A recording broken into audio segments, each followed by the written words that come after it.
Well, welcome back.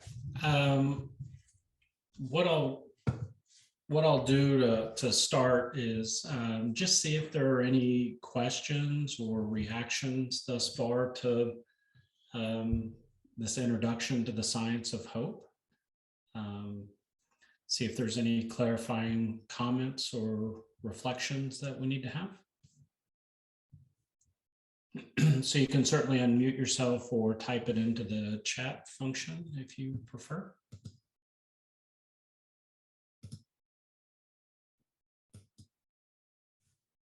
Can I get in here? Sure. During the break with my wife and daughter, I was giving them a little thumbnail sketch of what we're doing here. And my wife said, well, you know what I say, hope for the best and plan for the worst. And I didn't know if that had to do with your backing into the BMW, but I thought, is there a component of having a contingency plan for you're hoping for something good, but having a contingency plan if your hope and belief that you can effectuate it, a good goal attainment doesn't pan out? Yeah, well, thank you, John, for the question. And the answer is yes. And so we're getting ready to go through a couple of worksheets that are going to really, I think, sort of answer the question for you in practice. But one of the things that we work towards is once we identify and get the nature of the goal established, and we begin to explore the different potential pathways that may exist, is that it also begins to involve the participation in the problem solving component once we hit a barrier.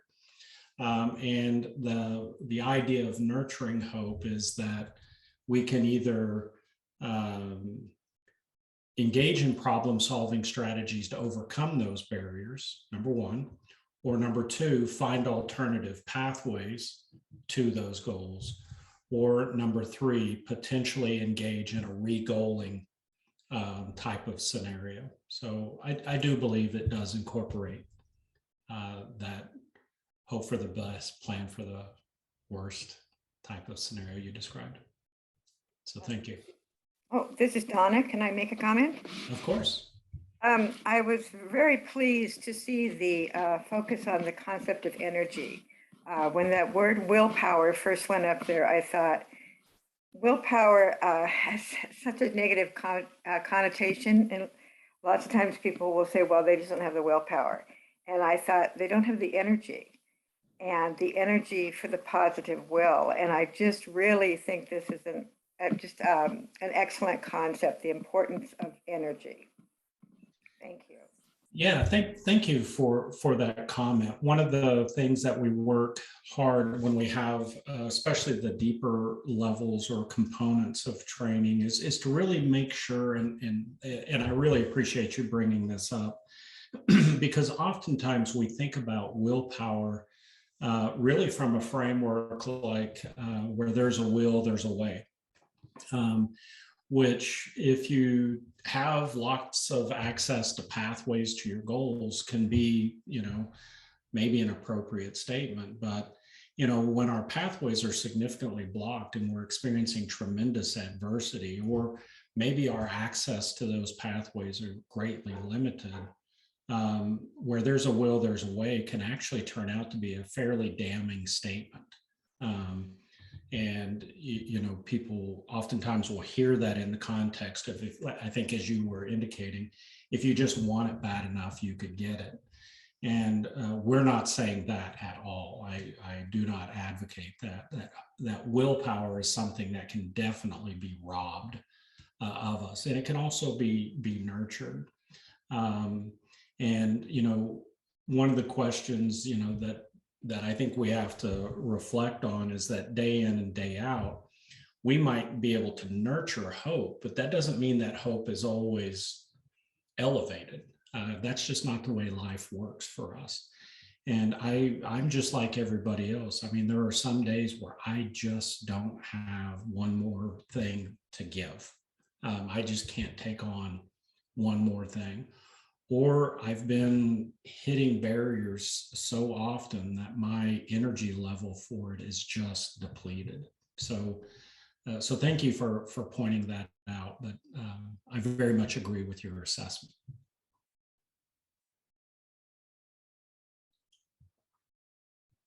See if there are other questions or comments, but appreciate both of those.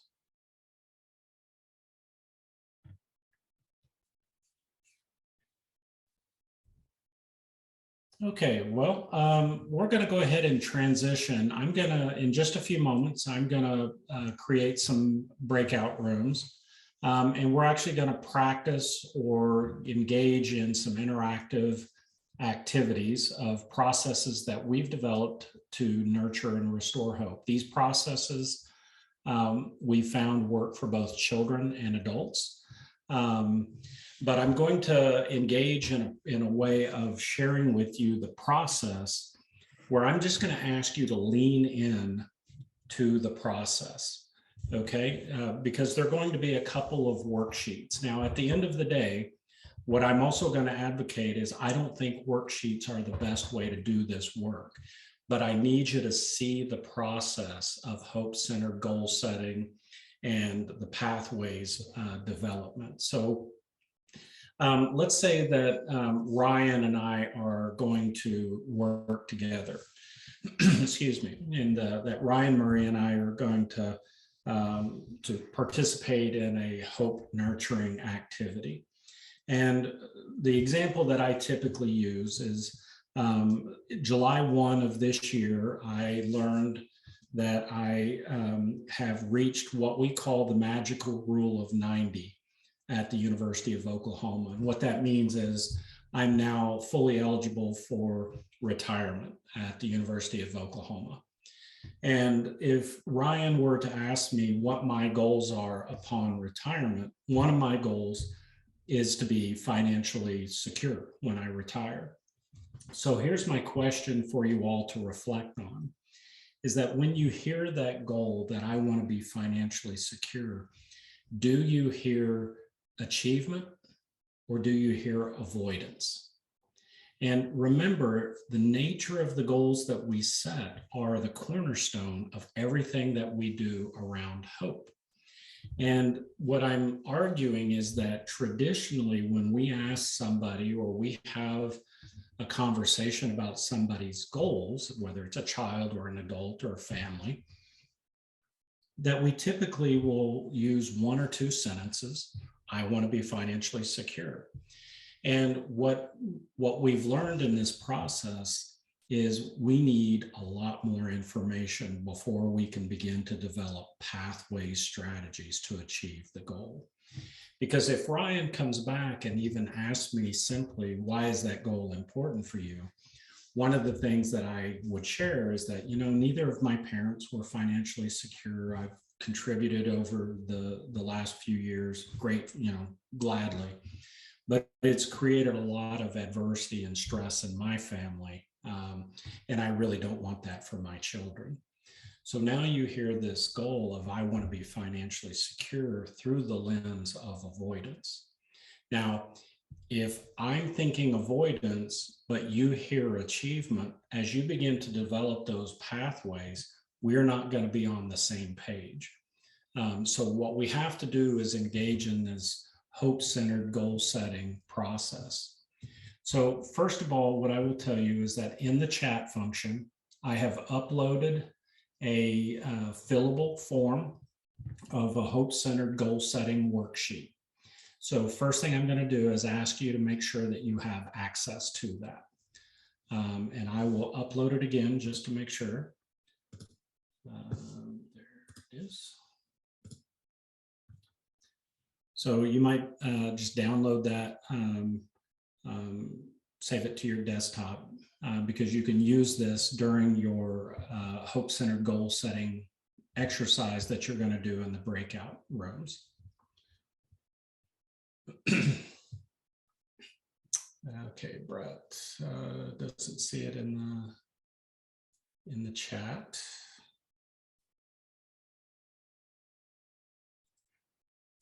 Ryan, do you have access to his? Okay, so you can send it. Okay, so Brett, we'll get that to you via, I think, email or some process that Ryan's gonna help out. So let me go ahead and share my screen and show you the worksheet. And I'll let you communicate with Ryan while I'm showing you the worksheet and talking us through the process. Now, so let's just say that in the first one, I want to be financially secure.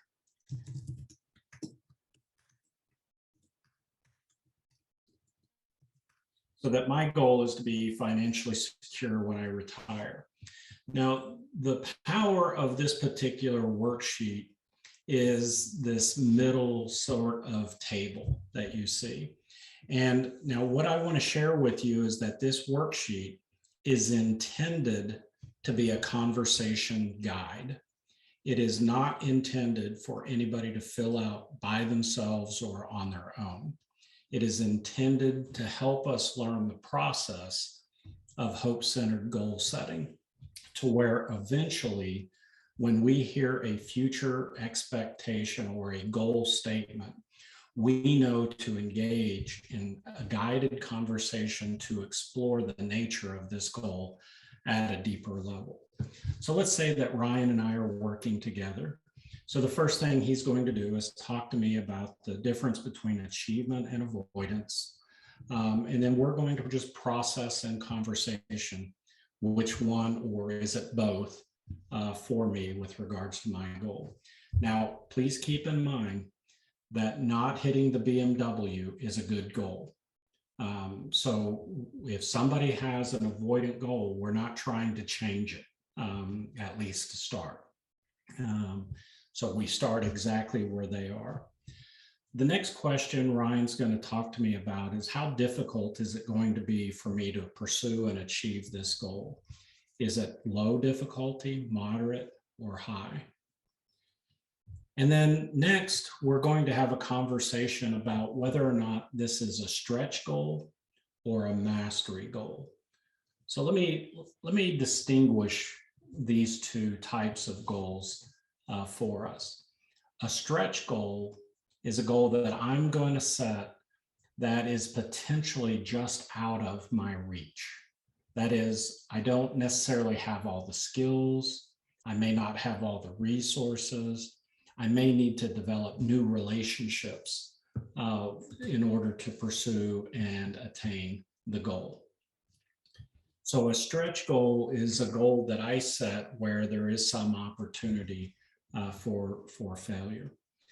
So an example that I've used in my own experience is that my first semester grade point average in college was a 0.56.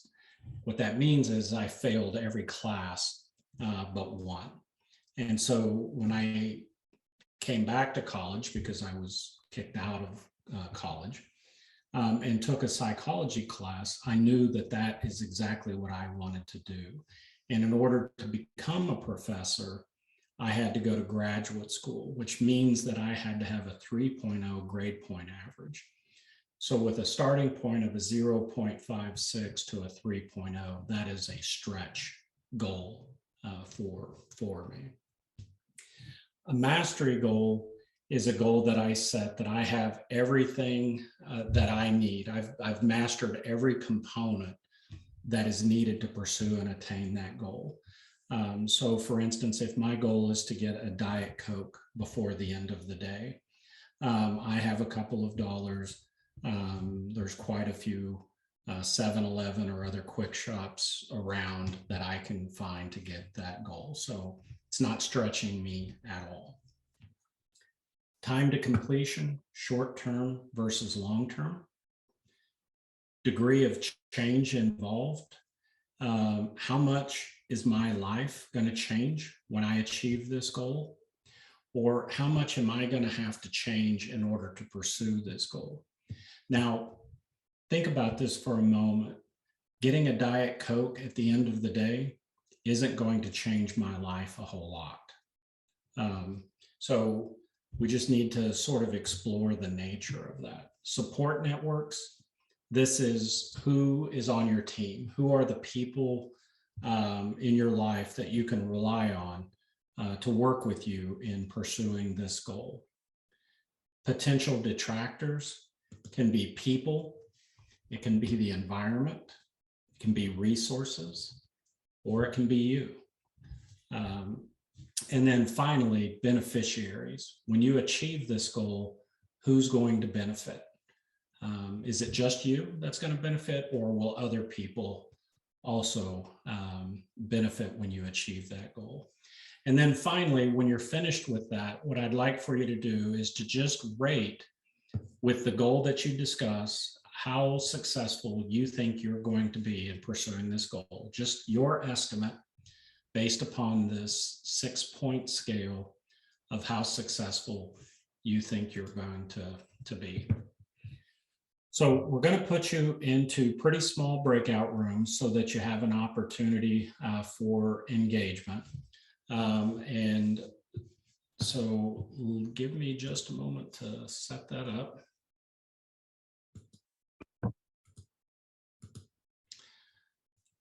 Okay, so what I'd like for you to do is to take just a few moments when you get into your breakout room and write down, each of you write down one personal or professional goal, and then engage in a guided conversation using the table.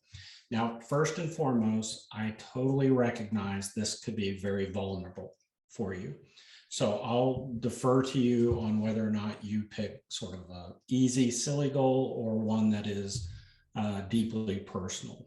We're not going to ask you to share those with the larger group. It's just, I want you to experience the process of having a hope-centered goal-setting conversation.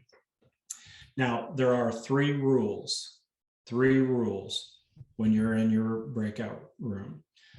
First and foremost is, let's say that Ryan and I are working on my goal.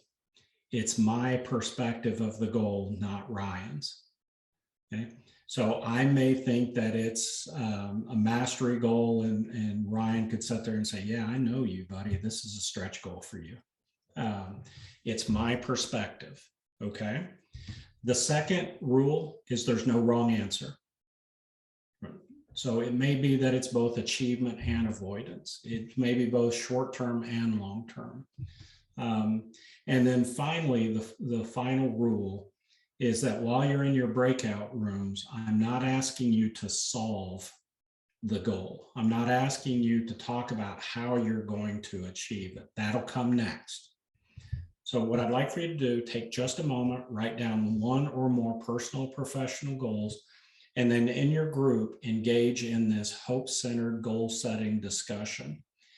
When you get finished with one, let the other person go through their goal and just practice the processing of those goals, okay?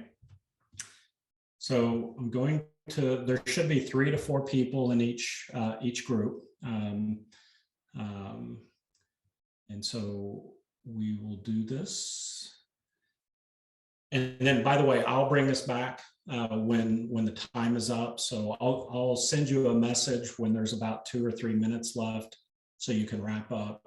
And then I'll bring us back for discussion. All right, welcome back. And hopefully the Zoom whiplash wasn't too horrible, zipping you out of a room back into the main room. So, so I want to give just a little bit of space in case anybody has any comment or conversation about that experience of doing a hope-centered goal-setting conversation. Any takeaways or comments or concerns? Mr. Hellman, can you hear me okay? I can. Okay, in the breakout room, for some reason, nobody could hear me. Oh, okay. Sorry about that.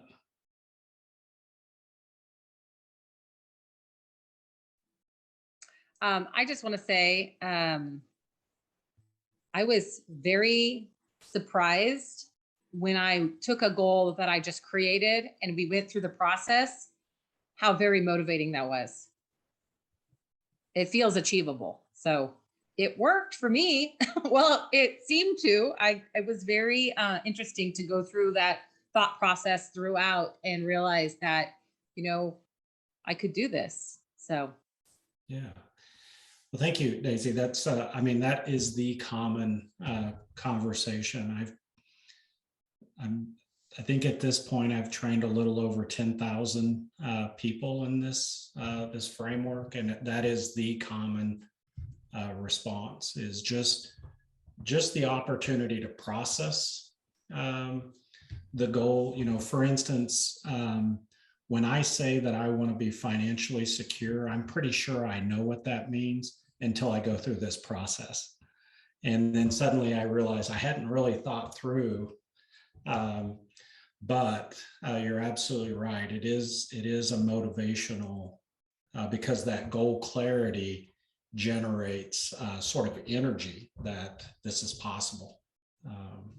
Yeah. So thank you for that that. it was possible, and also what I really need to make sure I have in place so that I can be successful. What piece of it maybe I didn't realize was missing, but it felt, like you said, it felt possible afterward. So that was neat.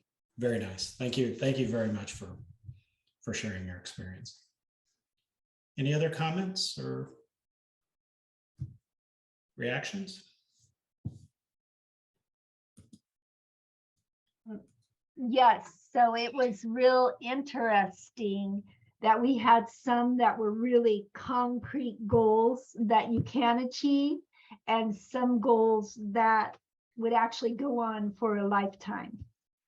And the Yes. concrete goals on this paper, or at least for me, was easier to set goals than ongoing if I was thinking the other scenario.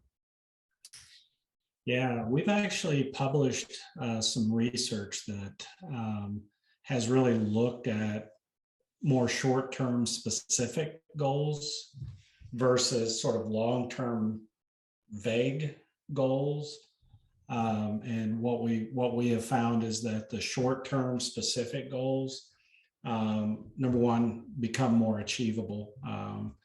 And so you have to start thinking about things like, if we're not really clear on the goal, or we're kind of uncertain, how does that impact pathways thinking and willpower? Because if we don't have a vision of where we want to be, the strategies are kind of meandering until we find something, different.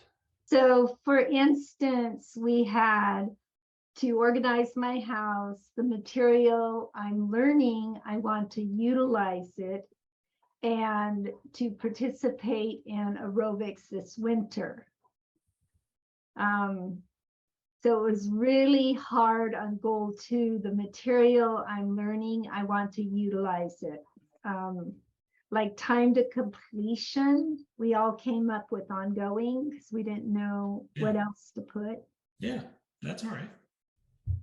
And another thing I noticed in our group is the degree of difficulty, or no, I'm sorry, achievement and avoidance. They wanted to say both. And I understand the achievement, but can you go over what is avoidance? Like, Sure. Okay, to organize my house, that was my goal. What would be avoidance on that?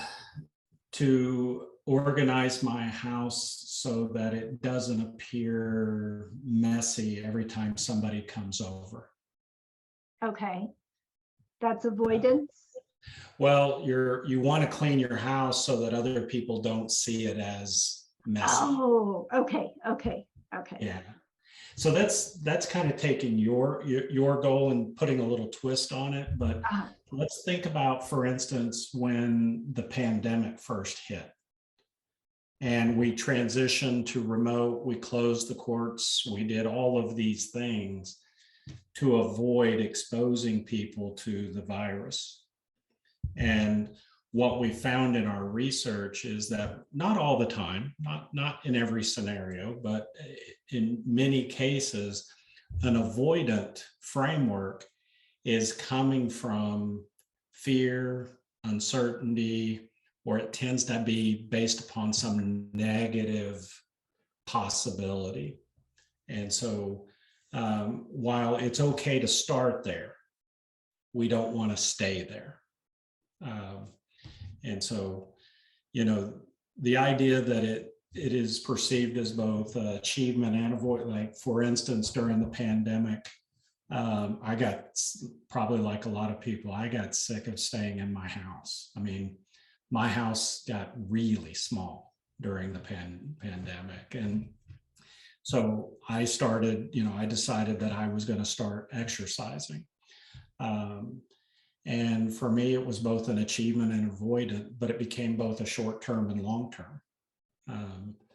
You know, and that's okay, because all I'm trying to understand, Janet, is what is really motivating you around this goal, so that I know how to transition to pathways thinking, to helping figure out how to get there from here. Right. So one thing I want to say before I forget, you know, what for many of you and many of us, myself included, who have been through different trainings and workshops around resilience or trauma-informed practice, one of the things that you've probably heard multiple times is that every child needs a positive adult in their life. We've all heard that. I will tell you that what I typically hear from teachers, counselors, coaches, youth ministers, and others is they get that. They understand that. What they need to know is how to do it, how to be that positive adult. And what I'm arguing is it's goals, pathways, and willpower, that it provides a simplicity of where to focus your energy. Right? Figuring out what is the future that a youth desires. You know, when a youth goes into foster care, for instance, maybe they don't get to go to the football games on Friday night. Maybe they don't get to be in the school band. And those are achievable things. Those are things that can be solved. And so just hearing that they want to have access to a leisure allows us then to start figuring out, okay, well, how do we get there from here? And so that's why I believe hope is a framework for action. So I just uploaded the hope worksheet. So let me go ahead and put it in the second time, and then of course Ryan may have to ask you to shoot that email out again. So in this particular worksheet, and I won't pull it up on my screen, but in this particular worksheet, once you've identified the goal, this worksheet actually takes you through pathways and willpower focused questions. And John, this is where we may answer your original question, which is, you know, identify, you know, hope for the best, plan for the worst, is really starting to think about those multiple pathways. So one of the things that I want to highlight is that if you look at the worksheet, I'm asking you to think about up to 3 potential pathways. So for instance, if my goal is to get healthy, one pathway may be for me to join a gym and hire a personal trainer. Another pathway may be for me to get up and run every morning. And then a third pathway may be for me to start a specific type of diet. Each one of those pathways has pros and cons. Each one of those pathways has particular barriers and solutions. So pathways are the strategies that we're going to use to get there. On the back of that worksheet, item 9 is what we refer to as the stepping process. That is, once you identify the specific pathway, then it's a focus on what are the specific benchmarks or sub goals that have to be met in order to pursue and attain that goal. So what I'm going to ask you to do is to go back into your breakout room. And what I'd like for you to do, just for sake of time, is within your group, have one person choose the goal that they want to talk about. And as a group, go through the process of identifying pathways and willpower. If you get through it fairly quickly, switch and allow another person, but at least just start with one person in your group and really practice the process of that guided conversation around pathways and willpower. Okay, any questions? All right, so I'm going to put you back into your breakout rooms, probably for about the same amount of time, maybe a couple minutes longer, and then I'll bring us back. Now, remember at the very bottom, it also asks you to rate how successful you think you're going to be in pursuing this goal. So we'll talk about that when we come back. So, okay, here we go.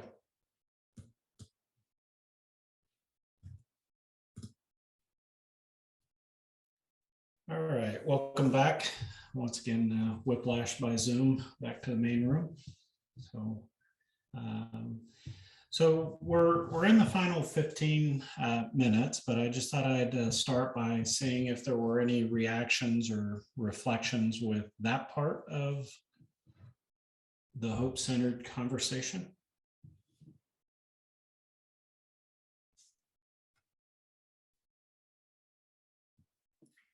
This is Donna.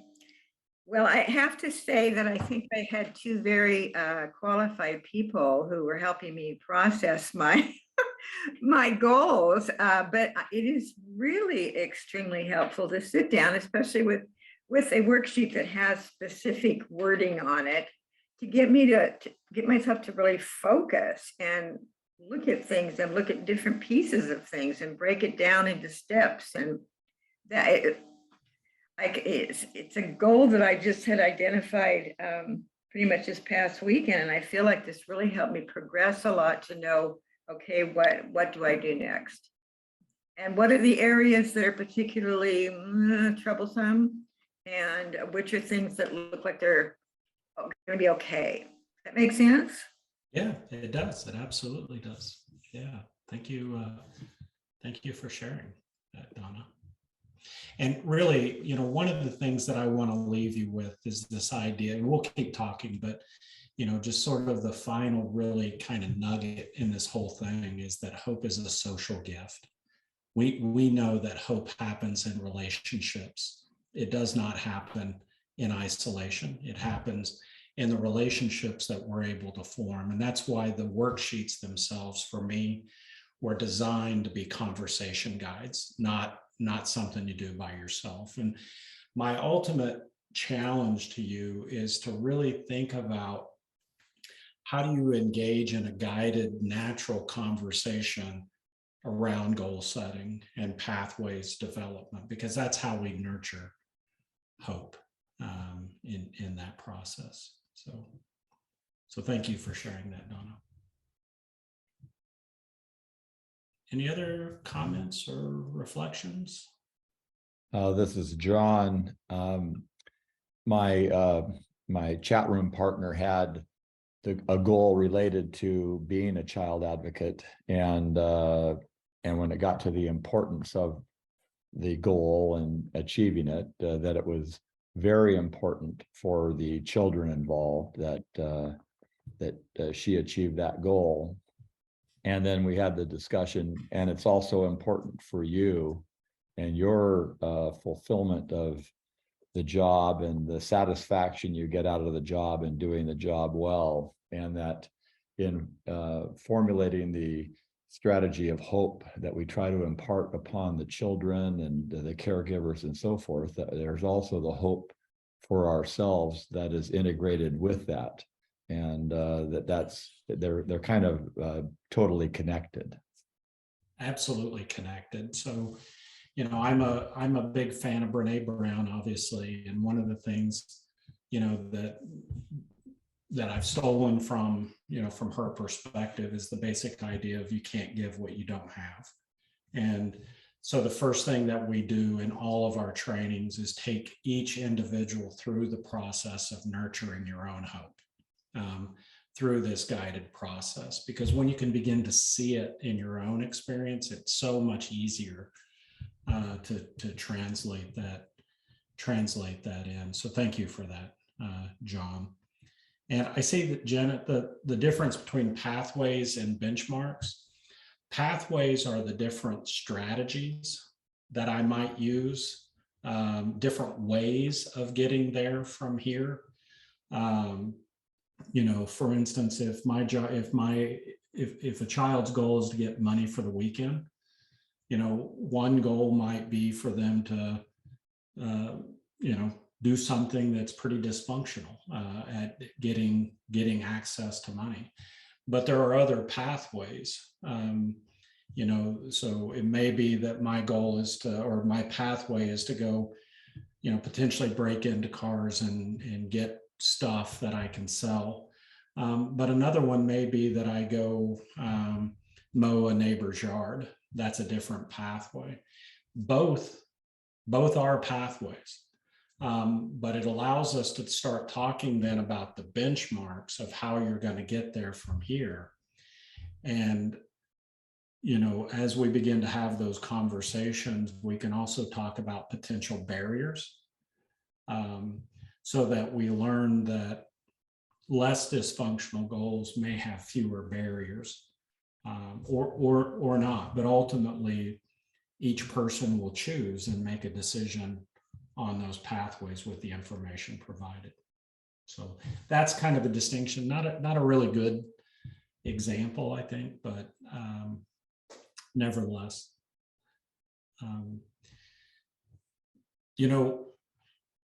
in closing, in this process, when I first wrote the book Hope Rising, which has all this information in much greater detail, and it also has the worksheets and that stuff in there.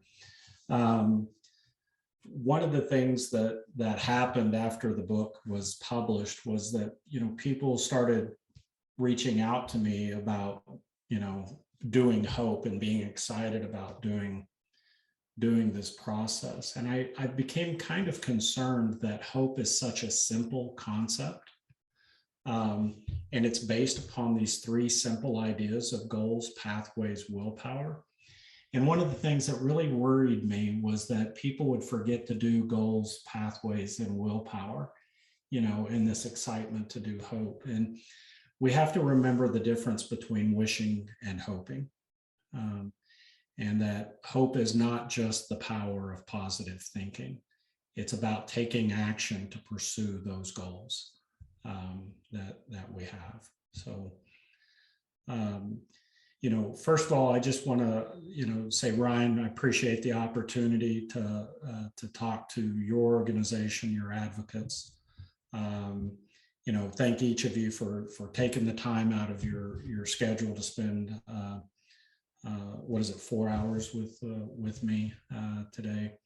And then more importantly, thank you for the work that each of you do for children. I think that each of you are pathways of hope for the communities that you serve, and I greatly appreciate and honor that work that you do. So thank you for that. And I guess with that, I don't know, Ryan, if you have any closing comments. I don't, Jan. Thank you so much again for doing this presentation with us, and all of you all. So I guess I do have closing remarks. Sorry, Jan. All of you all, there are some more information about some of the work that the courts are doing in Washington around this issue on the CETA website.